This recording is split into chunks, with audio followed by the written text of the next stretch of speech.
Knowing where high or low pressures exist is a fundamental part of meteorology and safe flying. High and low pressures determine the movement of air horizontally, and to a lesser extent, vertically. The horizontal movement of air is more simply understood as wind. The vertical movement of air is a major contributor to the formation of clouds. So, as you can see, understanding these pressure systems is an important part of meteorology, and as such will be discussed in more detail later on.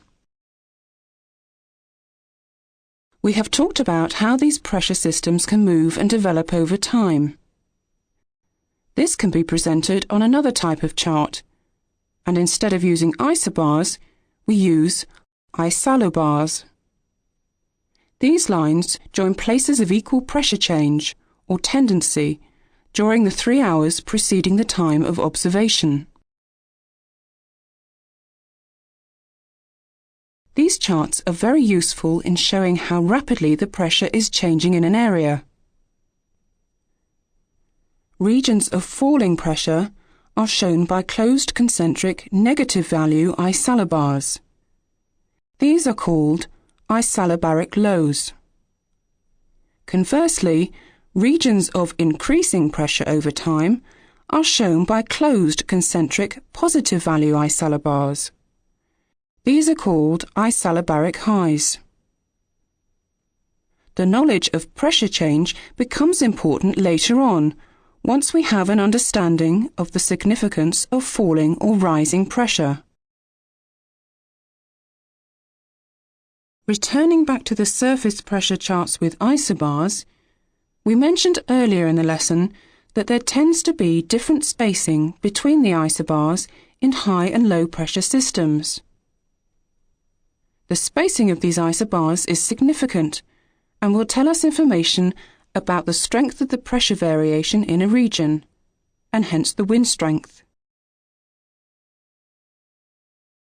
This relationship is very similar to contours on a map.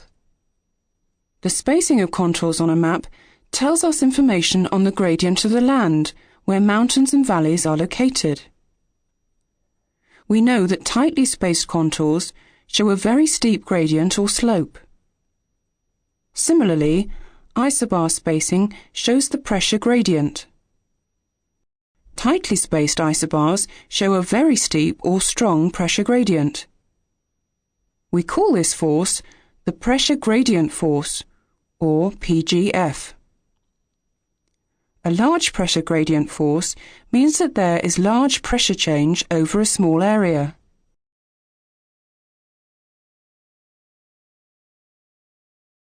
The pressure gradient is important because it controls the velocity of air, such that if the isobars are tightly spaced, there is a large pressure gradient force and therefore strong winds.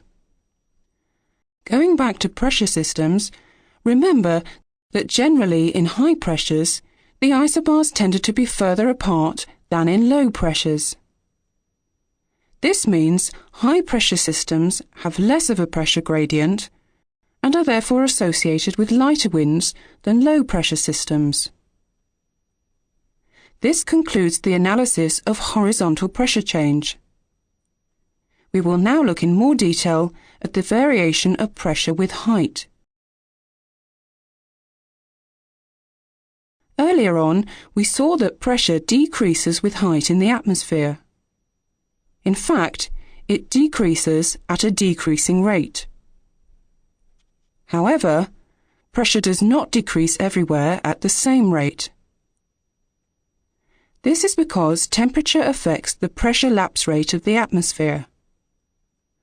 Cold air has a tendency to cause pressure to change more rapidly over a given height than warm air.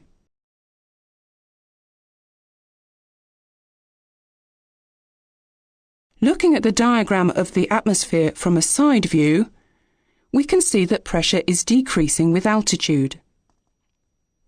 We start at the surface at 1000 hectopascals and reach 300 hectopascals at 30,000 feet.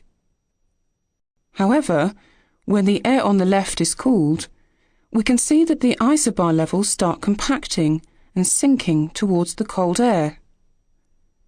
This has the effect of reducing the pressure at any given height. Look at the pressure now at 30,000 feet in the cold air. It is no longer 300 hectopascals. You can see the pressure is much less now.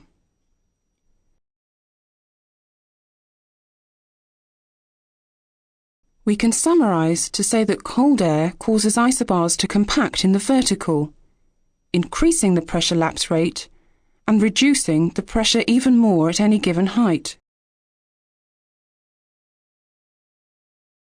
Now let's look at how warm air changes the pressure lapse rate. When the air on the right is warmed, we can see that the isobar levels start expanding away from the warm air. This has the effect of increasing the pressure at any given height. Look at the pressure now at 30,000 feet in the warmer air. It is no longer 300 hectopascals. You can see the pressure is much higher now. In summary then, we can say that warm air causes isobars to expand in the vertical, decreasing the pressure lapse rate and increasing the pressure at any given height. It is important to note that pressure is still less than at the surface, but depending on the temperature of the air, the relative pressure at a given height in cold air will be less than in warm air. The fall of pressure with height can be seen in the table. Note that pressure decreases at a decreasing rate through the atmosphere. A height change of 5 kilometers near the surface reduces the pressure by approximately 473 hectopascals, whereas a height change of 5 kilometers above 25 kilometers reduces the pressure by only 13.6 hectopascals. The values in the table correspond with ISA. We have just seen that changes in temperature and pressure at any given point in the atmosphere affect the pressure change with height. This pressure lapse rate as we know it will change markedly if temperature variations in the atmosphere exist. In the previous example, we have seen how the pressure lapse rate changes with height. An alternative view is to see how height change varies with a given pressure value. In other words, what increase of height corresponds with a fall in pressure of 1 hectopascal.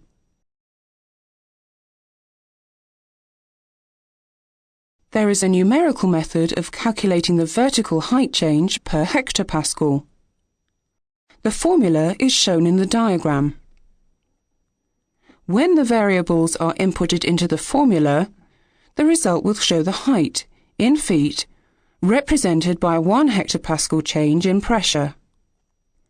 The variables are temperature in Kelvin and the pressure in hectopascals. The value 96 is a constant. Let's now see the result of inputting the ISA conditions at mean sea level. For the value of T, remember ISA states that at sea level the temperature is plus 15 degrees Celsius. To convert to Kelvin, just add 273 to this value. Now we have 96 multiplied by 288 degrees Kelvin. The pressure at mean sea level, according to ISA, is 1013.2 hectopascals. The result now shows that a change in pressure of 1 hectopascal at sea level in ISA represents a height change of 27 feet. Let's now observe the result if the temperature is changed. Remember that if we cool air down, the isobaric surfaces or pressure levels compact. Therefore, a change in 1 hectopascal will represent a smaller height difference. If we now insert a reduced temperature of 260 degrees Kelvin, as opposed to 288, then a change in 1 hectopascal now represents only 25 feet, not 27 feet, just as expected. Again, we can confirm that cold air increases the pressure lapse rate. The implication of this temperature effect on pressure variation is very important in producing accurate pressure information. We have seen that pressure varies in 2 dimensions, horizontally and vertically. To understand how pressure varies horizontally, we would have to remove the vertical pressure variation. As a result, we would have to assume a level horizontal surface.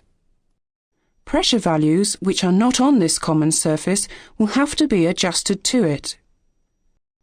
This common level is usually mean sea level.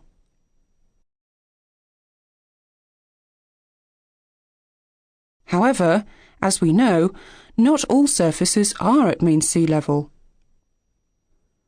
Looking at the diagram, we can see a location approximately 1,000 feet above mean sea level.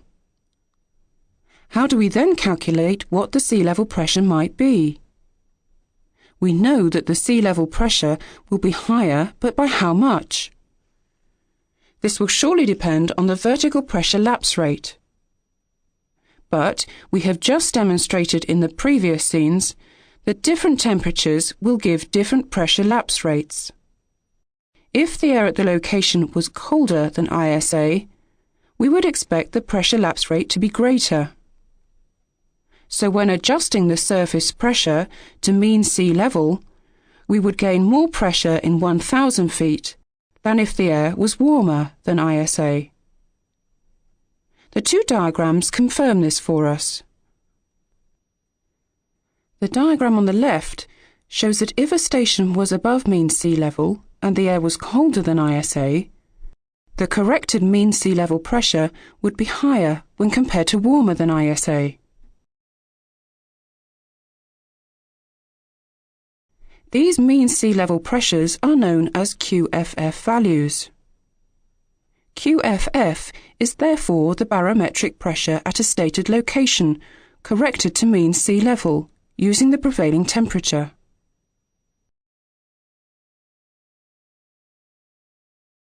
How are these values used, though?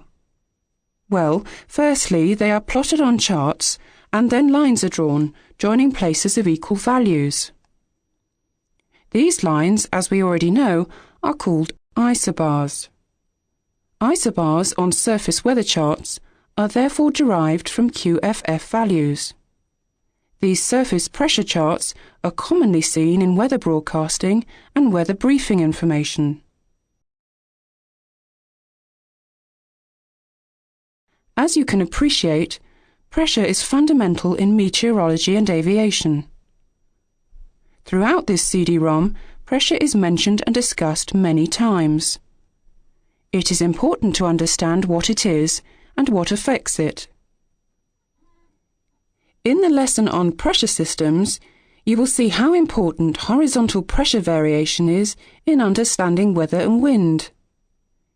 In the lesson on altimetry, you will see what significance the vertical pressure variation has on aircraft operations and procedures.